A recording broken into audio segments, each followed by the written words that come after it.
This is Unit 7, targets 3 and 4, page number 25 and number 33.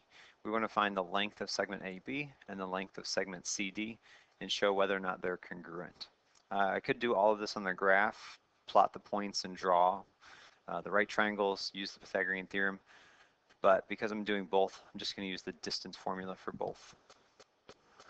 So AB, which is the length of segment AB, is going to equal the square root of the x's squared and the y's squared. So x minus x is going to be 0 minus negative 3, and y minus y is going to be 2 minus 8.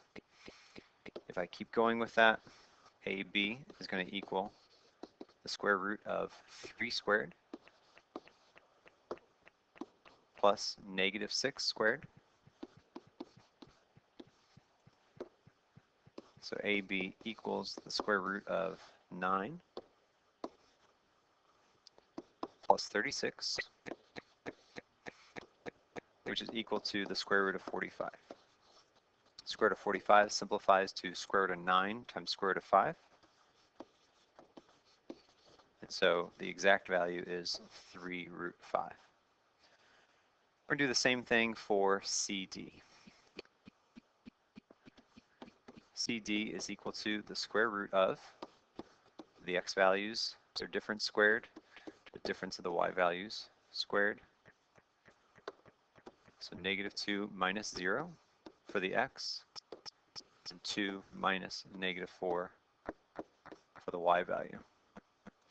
CD equals the square root of negative 2 minus 0 is negative 2 squared, or 4. For the y values, 2 minus negative 4 is 6 squared, or 36. So CD equals the square root of 4 plus 36, which is the square root of 40. Square root of 40 is not the same thing as the square root of 45. It reduces to square root of 4 times square root of 10, or 2 square root of 10. It's actually easier to tell. They're not the same thing because they didn't simplify to the same value, but we also know that 40 and 45 are different numbers. So those are not congruent.